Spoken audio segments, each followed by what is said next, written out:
Howdy, folks. Widgett Walls from needcoffee.com here. What is that doing in the door? Back again for another Wayhomer review. No, I'm not dead. I've just been pining for the fjords. I'm back again to review something else. It's not exactly a film. I will explain though. Oh, here we go. We are here to talk about Avengers damage control. Oh, good Lord, that's loud. And I'm going to get my parking ticket so I can actually get out of this garage. So, first, synopsis for Avengers damage control. Well, first of all, this is a video game, and it's not the usual thing that you can, drive away from a video game in order to, review it. But this is a VR game that is being hosted at basically locations of the void, which is a very strange name for a place that you want to go to, since really, symbolically, I've been sort of careening towards the void for most of my existence. So the idea of actually having a location that I can, put on a GPS, show me where the void is, that's a very strange experience. But regardless of all of that existential malaise, let's talk more about this. So yes, it is a VR game. They put you in a rig. I have a picture which I will post at the end of this thing so you can see, if I will look foolish in anything, so you'll probably be fine, but you're not really there for, to walk the runways of Italy or anything. Is that where they do it? I have no idea. And I, for all I know, they walk the runways at the airport, which would be extraordinarily dangerous, and please don't do that. So anyway, they put you in a rig with a helmet and a vest, and basically the scenario is that they have Letitia Wright to come back as Shuri from Black Panther, and they are putting together a kind of an emergency response suit that's like a combination between the Iron Man suit and the Black Panther suit, which, makes sense. And they have, asked, in this case, me or you or whoever's playing, but we'll go with me because I'm the one who did it. Excuse me for a second. Have a nice day. Please drive safely. Oh, open. I don't understand why they give you a ticket if they're just going to open the freaking gate. It's not like they know that I was only here for like a couple hours and it should be free. I'm not exactly sure how that works. Anyway, so you are at the Wakanda International Exchange Center, I think that's what it's called, and you are to test, well, I am to test out this new suit. And since I'm in the test group for this new suit, I can only assume that they put an ad out on Craigslist, because I don't know how else you would get someone with my complete and utter lack of qualifications. I can't even play an Xbox game because there's too many buttons. It's like playing the arcade version of Defender without your other 12 friends that you would play Defender with. You just all punch buttons at random, and then you'd have to fight over who would put their name in for the credits, for the high score.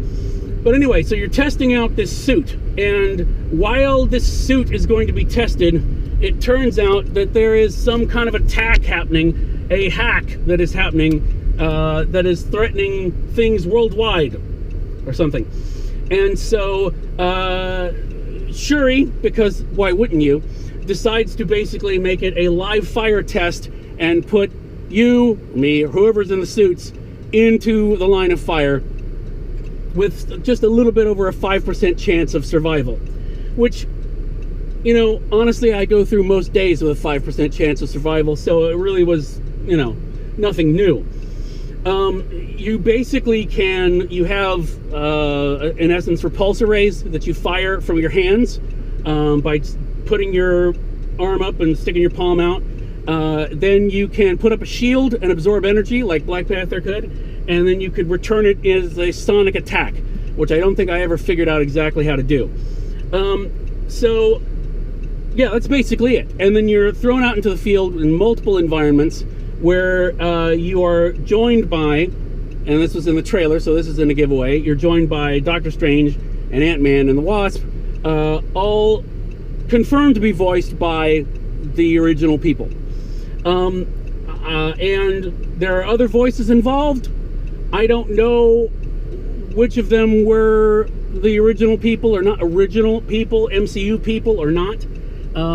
Apparently Marvel took my advice and have enlisted the help of, shall we say, an actor who works locally on a particular show and is very good at doing voices. I said they could basically bring him in for anyone in the MCU that they needed to get a replacement voice for, and apparently they've done that, if what I'm reading online is accurate, and it probably is, even though it's on the internet, and you shouldn't believe anything you read on the internet. So, as far as the story goes, I mean, it's a video game, so the story is, incidental. It's there to basically give MCU heroes a reason to show up so you can feel like you're fighting alongside them, and to give you a reason to move around in this environment. And the environment, in certain cases, you can reach out and touch and feel like a texture on a wall or a handrail as you're walking. In some cases, like if you try to reach up and touch the ceiling, nothing will happen, which normally only happens if you're on some really interesting mushrooms. And the one thing I will say, and I would say this going into it, is be aware that everything is happening. From that I mean there is a sensation of, if there's a fire, there will be heat. I mean, it's not bad heat, but you can tell that they're throwing heat at you in order to simulate the fire. There is, in one case, a very definite smell. Not a bad smell, so don't panic, but there is a definite smell that happens that I was almost like, is that supposed to be? Oh, I get it. So, they really are trying to make it a true immersive experience. And for my first time doing one of these, I mean, you have to understand, kids ask your parents, but an immersive experience when I grew up was basically the sit-down Spy Hunter or Star Wars video game. The arcade version, right? Not the stand-up Spy Hunter, because that was garbage. But I mean the sit-down version. That was an immersive video game experience. So, I think you kids, what they should do is they should have at the Void, when you get out of Avengers Damage Control, you sit down and then you play like, the old Superman Atari 2600 game, so you can understand, yeah, immerse yourself in this, buddy.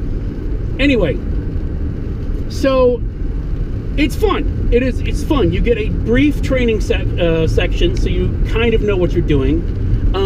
I think I could have adjusted my helmet better, and I think I could have, figured out how to do the gestures better so that, I could activate stuff. Like I said, I don't know that I got the whole shield Sonic thing. I don't know that I ever figured out how to do it properly. So it's the sort of thing that really, ideally, you would do twice. Once to go through it just so you could find out what's going on, and the second time so you could, experience it without the feeling of, whoa! So, although there is, there's something to be said for, whoa. The one thing I will say is you get a score at the end, right? An accuracy rate and a score and all that stuff and a grade, but they don't have the facility to print out that and hand it to you. So the next time you come around, in theory, you can see if you're doing any better. Now it is nice that they do stuff like, in the suit, and you're in the VR world, when you're looking at each other, you got your names here, so you're not having to rely on just the color that you chose. Yes, you get to choose a color. No, I couldn't choose an all black one, but the suit was already black, so I went with the white highlights just so I could, actually see myself. But no, it was a very fun experience, yeah, I think it's worth doing once. Now, that being said, we always talk about, the the expenditure of coin on these. This is a $40 ticket, all right? It is a $40 ticket. Now, considering everything that happened during the course of this, I thought it was worth it.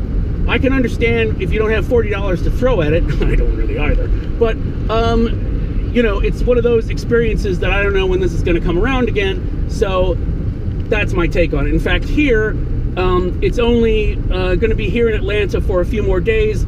I don't know if they're moving it to other voids out there in the world or what. But, it may come back through at some point. Who knows? Because I know they said they have Ghostbusters and other, Star Wars and some other stuff happening. So yeah, the prospect of doing it once, much less doing it twice, like I would love to, is a little daunting. I understand that completely. So, but bear that in mind. It is, if you are a fan of the MCU, then I think, make it a Christmas gift, make it a birthday gift for yourself, and go do it. I mean, consider, what you would spend on a deluxe Blu-ray set of one of the films. They can be that much, I think. Deluxe ones. Maybe they come with a toy. And, that'll keep. This, go try it. And just, make sure you keep attention to how your helmet's on. Make sure that, I think it would have been ideal if they had given you something to, the equivalent of an eye chart so that you could make sure it was clear. That might be another thing. That and make sure that you get the shield thing down, because that's sort of important. And remember, you can use both hands. Normally I wouldn't say that because it sounds rude, but you can. So cup-wise, I would say it is definitely a 4-cup experience. If not a 4.5, but I think it was a 4-cup simply because it is a bit, it's rushed, but it sort of has to be because they need to get you in and out. But I didn't feel like, I don't even know actually how long it lasted. But I know it wasn't just like 5 minutes or something, because there were multiple scenes involved and multiple things of you blowing stuff up with your hands. So yeah, I think it's easily a 4, maybe a 4.5. But again, I'm a VR virgin, so I don't know how this stacks up to other such experiences. But yeah, if you can do it, try to do it. If you can't do it, hell, I don't know, maybe the void will open up where you live soon. I know that there's been one near where I live for decades. Ha-ha! So, anyway, thanks for watching the Wayhomer reviews. We're still on needcoffee.com. Had to recover from the 32 days of Halloween, our 12th year of doing that, good God. And yeah, so we're going to try to do some more of these as long as the meds keep working. Anyway, we'll see you soon. Bye.